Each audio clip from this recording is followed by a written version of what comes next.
আবু বকর সিদ্দিক রাদিয়াল্লাহু তাআলা আনহু হিজরতের জন্য 6 মাস বিছানায় পিঠ লাগায় নাই। আল্লাহু আকবার। আমাদের দেশে মিলাদে দাঁড়াইলে যারা ফতোয়া দেয়, হেরা যদি এই জামানায় থাকতো, আবু বকর রাদিয়াল্লাহু আনহু কইতো, আবু বকর কোন দলিলে 6 মাস দাঁড়ায় রইছো? আরে বেকুব, প্রেমের কোন দলিল লাগে না, প্রেমের কোন দলিল হয় না, ঠিক কিনা বলে? ভালোবাসার কোন দলিল হয় না বেটা, সব জায়গায় দলিল খুঁজোকা। যারে আব্বা ডাহো এটা তোমার আব্বা, এটা কোন দলিল ডাহো? নবী আমার রাহমাতুল লিল আলামিন বলেন, আমি সঙ্গের সাথীদেরকে জিজ্ঞেস করলাম এই জায়গাটা কোন জায়গায়, শহরটা কোন শহর? তারা বললেন এটা জান্নাতুল আদন।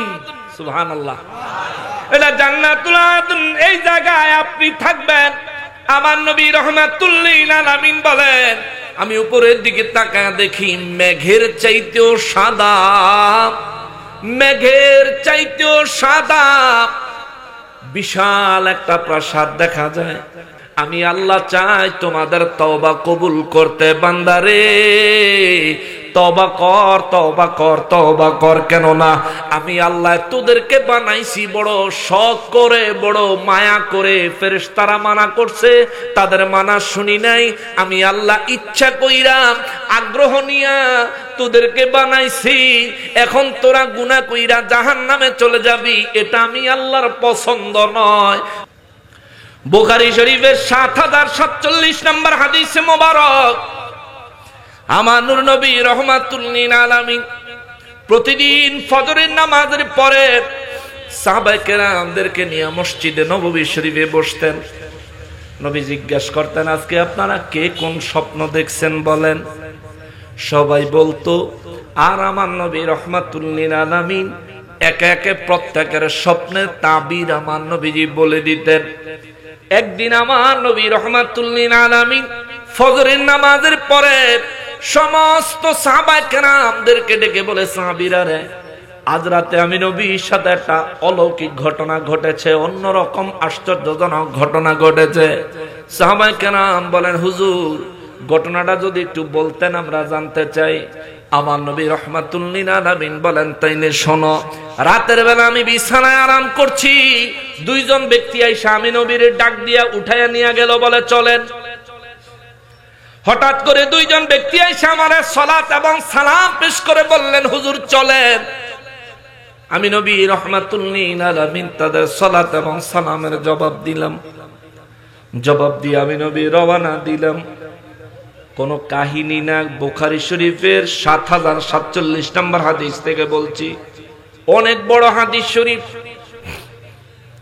নবীজি রাহমাতুল লিল আলামিন বলেন, ওই দুইজন ব্যক্তির সাথে আমি রওনা দিলাম। যাইতে যাইতে রাস্তায় একজন ব্যক্তিরে দেখলাম, সে কাইত হইয়া শুইয়া রইছে। কেমনে কেমনে কেমনে মনোযোগ আছে?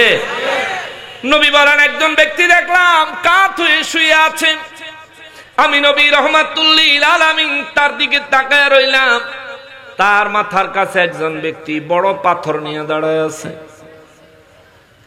ওই মাথার কাছের লোকটা, এই ব্যক্তির মাথা বরাবর ওই বড় পাথরটা এত জোরে মারে রে, এই ব্যক্তির মাথাটা ছিন্ন বিচ্ছিন্ন হইয়া, মাথার মগজ মাথা পুরা ছিন্ন বিচ্ছিন্ন হইয়া চতুর্দিকে ছড়িয়ে যায়। পাথরটা মারার ফলে ওই ব্যক্তির মাথায় লেগে পাথরটা অন্যদিকে চলে যায়। আমার নবী রাহমাতুল লিল আলামিন বলেন, এই পাথরটা কুড়াইয়া আনার জন্য এই ব্যক্তি আবার ওই পাথরটার কাছে যায়। যায়া পাথরটা নিয়ে আসতে আসতে আল্লাহ পাকের কুদরতে এই ব্যক্তির মাথাটা আবার আগের মতো হয়ে যায়। আবার এই লোকটা তার মাথায় ওই পাথরটা মারে, মাথাটা ছিন্ন বিচ্ছিন্ন হয়ে যায়। আবার পাথর কুড়াইয়া আনে, আবার মাথা আগের মতো তৈরি হয়ে যায়। আমি দেখলাম এইভাবে চলতেছে একের পরে। আমি জিজ্ঞেস করলাম, আমার সঙ্গের দুইজনকে এরা কারা? সঙ্গের দুইজন ব্যক্তি বলেন, হুজুর জানবেন পরে, দয়া করে সামনের দিকে চলেন। আমি আমি নবী রাহমাতুল লিল আলামিন সামনের দিকে চললাম। এ মুসলমান, যদি গুনাহ করে থাকেন তওবা করিয়েন, অবশ্যই গুনাহ করেছেন তওবা করিয়েন। যে গুনাহ জানেন তার জন্য তওবা করবেন, যে গুনাহ জানেন না তার জন্য তওবা করবেন। যে গুনাহ ইচ্ছায় করেছেন তার জন্য তওবা করবেন। যে গুনাহ ইচ্ছাকৃতভাবে করেন না, অনিচ্ছায় হয়ে গেছে, তার জন্য তওবা করবেন। মুসলমান, আমার আল্লাহ কতটা দয়াবান, কতটা দয়াবান, কতটা দয়াবান। আখিরি নবীর উম্মত হওয়ার কারণে আমরা তওবা করি না, জানার পরেও আল্লাহ 1450 বছর আগে কইয়া রাখছে, ওয়াল্লাহু ইউরিদু আইয়াতুবা আলাইকুম। আমি আল্লাহ চাই তোমাদের তওবা কবুল করতে। বান্দারে, তওবা কর, তওবা কর, তওবা কর। কেন না, আমি আল্লাহ তোদেরকে বানাইছি বড় শখ করে, বড় মায়া করে। ফেরেশতারা মানা করছে, তাদের মানা শুনি নাই।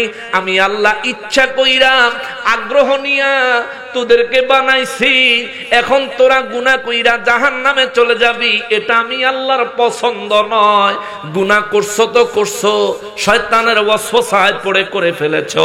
আসো তওবা করো, আমি আল্লাহর কুদরতের দরবারে ফিরে আসো। আমি আল্লাহ তৈরি হয়ে আছি। তুমি ক্ষমা চাইতে দেরি হবে, আমি ক্ষমা করতে দেরি করব না।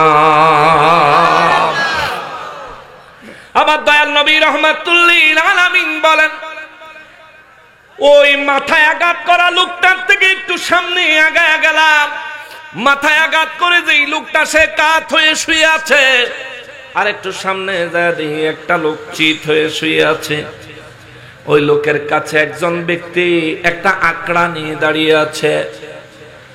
আকড়া আপনাদের এলাকায় ফসল হয় না? ফসল হয় না?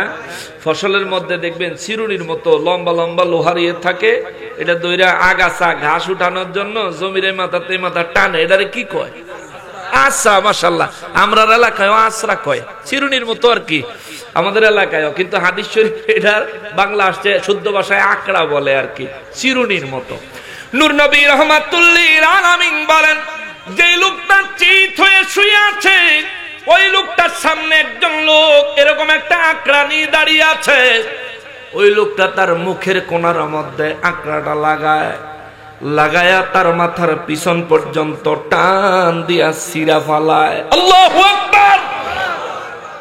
নবী বলেন, দ্বিতীয়ত ওই ব্যক্তির নাকের ছিদ্রের মধ্যে ওই আকড়াটা লাগায়া তার মাথার পিছন পর্যন্ত টান দিয়া ছিঁড়া ফেলে। তৃতীয়ত ওই ব্যক্তির চোখের মধ্যে ওই আকড়াটা লাগায়া টান দিয়া মাথার পিছন পর্যন্ত চিরা ফালায়। 3 দিক চিরা হয়ে গেলে আবার অপর দিকে আসে, আইসা আবার অপর দিক থেকে মুখে, নাকে এবং চোখে এইরকম চিরে। এই দিকটা চিরা শেষ হওয়ার আগে এই দিকটা জোড়া লেগে যায়। আবার এই দিকে আসে, এই দিক থেকে আবার চিরা শুরু করলে এই দিক জোড়া লেগে যায়। আমি নবী রাহমাতুল লিল আলামিন আল্লাহু আকবার কবীরা সুবহানাল্লাহ বলে জিজ্ঞেস করলাম আমার সঙ্গের 2 জনকে, এই লোকটাকে তার এমন শাস্তি দিচ্ছে কেন? আমার সঙ্গের লোকগুলা বললেন, নবী গো, ও নবী, দয়া করে বেয়াদবি নিবেন না, সামনে চলেন, আপনাকে পরে একসঙ্গে বলছি। আমার নবী রাহমাতুল লিল আলামিন বলেন, আমি তার সামনের দিকে রওনা হলাম। সামনে যায়া দেখি বিরাট বড় একটা চুলার মতন গর্ত। মাটির চুলা দেখছেন না, অনেক গভীর থাকে। নবী বলেন, বিশাল বড় চুলার মতো একটা গর্ত। আমরা গর্তের কাছে পৌঁছানোর আগেই দেখলাম, দূর থেকে আওয়াজ শুনলাম, গর্তের ভিতরে অনেক হট্টগোল হচ্ছে, চিৎকার হচ্ছে। আমার নবী বলেন, গর্তের কাছে যাইয়া গর্তের মধ্যে উকি দিলাম দেখার জন্যে। উকি দেওয়ার পরে দেখি ওখানে অনেকগুলো নারী আছে, অনেকগুলো পুরুষ আছে, কারো গায়ে কাপড় নাই, সবাই উলঙ্গ, সবাই উলঙ্গ। ওই গর্তের নিচের থেকে আগুনের লেলিহান বের হয়। যখন আগুনের লেলিহান তাদের শরীরগুলো জ্বালায়া ছাই করে দেয়, তখনই তারা চিৎকার দিতে থাকে, চিৎকার দিতে থাকে। আমার নবী বলেন আমি ফেরেশতা, আমার সঙ্গে যে দুইজন ব্যক্তি ছিলেন তাদেরকে জিজ্ঞেস করলাম এরা কারা? ফেরেশতারা বললেন হুজুর সামনে চলেন, বলছি একসঙ্গে আপনাকে। আমার নবী বলেন আমি সামনের দিকে রওনা করলাম। সামনের দিকে যাওয়ার পরে দেখলাম একজন লোক, অত্যন্ত কুশ্রী চেহারা, অত্যন্ত বিশ্রী চেহারা। নবী বলেন এমন বিশ্রী রে জীবনে কোনোদিন কেউ দেখে নাই। এমন বিশ্রী চেহারার একটা মানুষ একটা বৃত্তের চতুর্দিকে আগুন জ্বালায়, আগুন জ্বালায়া বৃত্তের চতুর্দিকে শুধু দৌড়ায় দৌড়ায়। আমি আমার সঙ্গের লোকেদেরকে জিজ্ঞেস করলাম এই ব্যক্তিকে আগুন জ্বালায়া দৌড়ায় কারণটা কি? ফেরে ওই আমার সঙ্গের দুইজন ব্যক্তি তারা বলল হুজুর মেহেরবানি করে সামনে চলেন, বলছি একসাথে। আমার নবী রাহমাতুল্লিল আলামিন বলেন এরপরে আমরা সামনের দিকে গেলাম। সামনের দিকে যাই একটা বাগানের মধ্যে প্রবেশ করলাম। বড় একটা বাগান, বড় একটা বাগান, এটা অত্যন্ত সুন্দর সবুজ শ্যামল বাগান। ওই বাগানে ডুইকা দেখি একটা মানুষ এত লম্বা, এত লম্বা মনে হয় জমিনে তার পা, আসমান ভেদ করে উপরে তার মাথা। আমি নবী রাহমাতুল্লিল আলামিন তার চেহারা দেখার অনেক চেষ্টা করলাম এবং তার চতুর্দিকে দেখলাম অনেকগুলো ছোট ছোট ছেলে এবং মেয়ে, অনেকগুলো বাচ্চারা তার চতুর্দিকে ঘোরাঘুরি করতেছে। আমার নবী রাহমাতুল্লিল আলামিন বলেন আমি রাহমাতুল্লিল আলামিন আমার সঙ্গের লোকদেরকে জিজ্ঞেস করলাম বলেন এরা কারা? সঙ্গে সঙ্গে ওই দুই ব্যক্তি জবাব দিলেন হুজুর যদি মনে কিছু না নেন দয়া করে বেয়াদবি নিয়েন না, মেহরবানি করে সামনের দিকে চলেন। আমার নূর নবী রাহমাতুল্লিল আলামিন বলেন আমি সামনের দিকে চললাম। চলার পরে দেখলাম আরো একটা নতুন বাগান। ওই বাগানটা অত্যন্ত সুজলা শ্যামলা। আমার নবী রাহমাতুল্লিল আলামিন বলেন ওই বাগানের পাশে বড় একটা শহর দেখলাম, যেই শহরের বাউন্ডারি তৈরি করা হয়েছে ইট দিয়া। একটা ইট স্বর্ণের আর একটা ইট রূপার। একটা ইটে লেখা আল্লাহু আর একটা ইটে লেখা মুহাম্মদ সাল্লাল্লাহু আলাইহি ওয়াসাল্লাম। আওয়াজ করে পড়েন সুবহানাল্লাহ। নবী আমার রাহমাতুল্লিল আলামিন বলেন আমি সঙ্গের সাথীদেরকে জিজ্ঞেস করলাম এই জায়গাটা কোন জায়গায়, শহরটা কোন শহর? তারা বললেন এটা জান্নাতুল আদন। সুবহানাল্লাহ, এটা জান্নাতুল আদন, এই জায়গায় আপনি থাকবেন। আমার নবী রাহমাতুল্লিল আলামিন বলেন আমি উপরের দিকে তাকায় দেখি মেঘের চাইতেও সাদা, মেঘের চাইতেও সাদা বিশাল একটা প্রাসাদ দেখা যায়। আমি জিজ্ঞেস করলাম এটা কি এবং কার জন্য? আমার সঙ্গের দুইজন বললেন হুজুর এইটা হলো একটা প্রাসাদ, এই প্রাসাদটা আল্লাহ বানাইছেন আপনার জন্য। সুবহানাল্লাহ। আপনি যখন জান্নাতে প্রবেশ করবেন এই প্রাসাদে থাকবেন। আমার নবী রাহমাতুল্লিল আলামিন বলেন এরপরে আমি জান্নাতের ওই জায়গার ভিতরে সুজলা শ্যামলা বাগানের ভিতরে এমন কিছু লোক দেখলাম যাদের শরীরের উপরের অংশ অত্যন্ত সুন্দর কিন্তু কোমরের নিচ থেকে অত্যন্ত কুশ্রী এবং বিশ্রী। আমার নবী রাহমাতুল্লিল আলামিন বলেন এই মানুষগুলাকে দেখার পরে আমি তাকিয়ে রইলাম। ওরা যখন আমার দিকে তাকাইলো, আমি যখন ওদের দিকে তাকাইলাম, আমার সঙ্গের দুইজন লোক তাদেরকে একটা নদী দেখায় দিল। ওই নদীর পানিগুলো দুধের চাইতেও সাদা, দুধের চাইতেও সাদা। নবী বলেন আমার সঙ্গের দুইজন তাদেরকে বলল তোমরা যাও ওই নদীর মধ্যে গিয়া গোসল করো, ডুব দাও, ডুব দিয়ে আসো, ডুব দিয়ে আসো। সঙ্গে সঙ্গে তারা সবাই ওই নদীর মধ্যে ডুব দিয়ে আসলে রে আমার নবী বলেন তাদের মাথা থেকে পা পর্যন্ত সুন্দরে পরিপূর্ণ হইয়া গেছে। সুবহানাল্লাহ। নবী বলেন আর একটা নদী দেখলাম রক্তের চাইতেও লাল। ওই নদীর মধ্যে একটা লোক সাঁতার কাটে, সাঁতার কাটে, সাঁতার কাটে। ওই নদীর এক পারে এক কিনারে একজন ব্যক্তি দাঁড়িয়ে আছে বড় পাথর নিয়া। এই সাঁতার কাটা লোকটা সাঁতার কাটতে কাটতে ক্লান্ত হইয়া নদীর কিনারে যখন আসে সে আইসা বড় করে হা করে। নদীর কিনারে যে লোকটা দাঁড়িয়ে আছে সে তার পাথরগুলো থেকে বড় একটা পাথর তার মুখে ছেড়ে দেয়। সে মুখের মধ্যে পাথরটা নিয়ে আবার সাঁতার কাটতে চলে যায়। সাঁতার কাইটা শ্বাস কইরা সে আবার কিনারায় আসে, আবার সে হাঁ করে, হাঁ করলে তার মুখের মধ্যে আবার বড় পাথর ঢুকাইয়া দেয়। আল্লাহু আকবার। এমন কোন পরিস্থিতিতে আপনি পড়তে চান? বলেন পড়তে চান? এমন কোন পরিস্থিতিতে আমরা পড়তে চাই? তাইলে দৈনিক তওবা করবেন, প্রতিদিন তওবা করবেন। টাকা লাগতো না, পয়সা লাগতো না, কেউ আপনারে বাধা দিত না। তওবা করলে পুলিশে ধরতো না, তওবা করলে সমাজের কেউ খারাপ ভাবতো না, তওবা করলে আল্লাহ রাব্বুল ইজ্জাত আপনাকে পছন্দ করবেন, তওবা করলে আল্লাহ রাব্বুল ইজ্জাত আপনার উপর দয়া ও রহমত বর্ষণ করবেন। তওবা করলে আমার আল্লাহ আপনাকে আল্লাহর কুদরতের স্পেশাল নজরে রাখবেন। আপনার তওবা করতে করতে যখন আপনার আমলনামায় গুনাহ থাকবে না, আমার আল্লাহ যেদিন ইচ্ছা করবেন আপনাকে তার ওলি আল্লাহ বানায়া দিবে।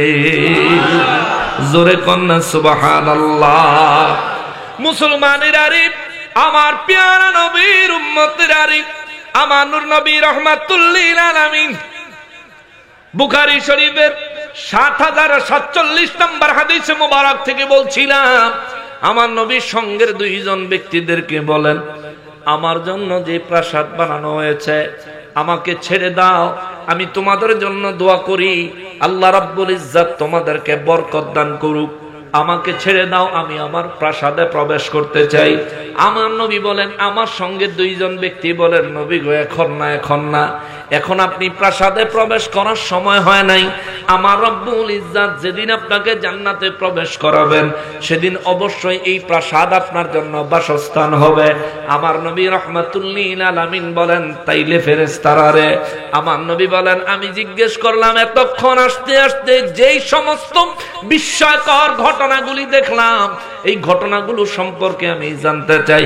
ফেরেশতারা আমার নবী রাহমাতুল লিল আলামিনের সামনে তাজিম করে মহব্বত করে নবীর সামনে দাঁড়ায়া, অনেকে বইয়া থাকতো চায়, ফেরেশতারা দাঁড়ায়া, জিবরাইল আমিন থাকে দাঁড়ায়া, আজরাইল আইসা থাকে দাঁড়ায়া, মিকাইল আইসা নবীর দরবারে থাকে দাঁড়ায়া, ইসরাফিল ফেরেশতা নবীর দরবারে আইসা থাকে দাঁড়ায়া, সমস্ত ফেরেশতারা নবীর সম্মানে আইসা দাঁড়াইয়া থাকে। আর আমরা মানুষ হইয়া, নবীর উম্মত হইয়া, নবীর শানে মহব্বতে তাজিম একটু দাঁড়াইতে কইলে ফতুয়া দিতে দিতে সর্বনাশ কইরা ফালায়, ঠিক কিনা?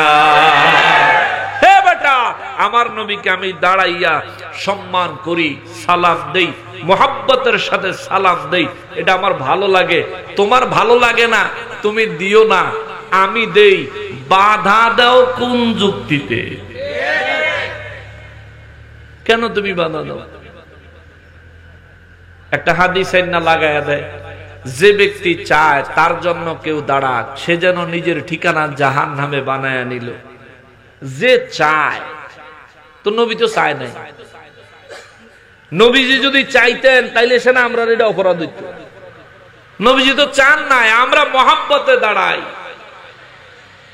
আবু বকর সিদ্দিক রাদিয়াল্লাহু তাআলা আনহু এশার নামাজ আদায় করে হুজরায় ফিরে গেলে, রাত গভীর হলে কখন ফজর হবে এই অপেক্ষায় আবু বকর সিদ্দিক রাদিয়াল্লাহু তাআলা আনহু পেরেশান হয়ে থাকতেন।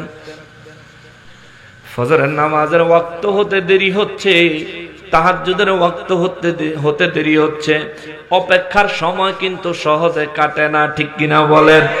দেখবেন অপেক্ষা করলে মনে হয় 1 মিনিট, মনে হয় 400-500 সেকেন্ডে, ঠিক না? অপেক্ষার সময় কিন্তু সহজে কাটে না। আবু বকর সিদ্দিক রাদিয়াল্লাহু তাআলা আনহু হিজরতের জন্য 6 মাস বিছানায় পিঠ লাগায় নাই। আল্লাহু আকবার। আমাদের দেশে মিলাদে দাঁড়াইলে যারা ফতোয়া দেয়, হেরা যদি এই জামানায় থাকতো, আবু বকর রাদিয়াল্লাহু আনহু কইতো, আবু বকর কোন দলিলে 6 মাস দাঁড়ায় রইছো?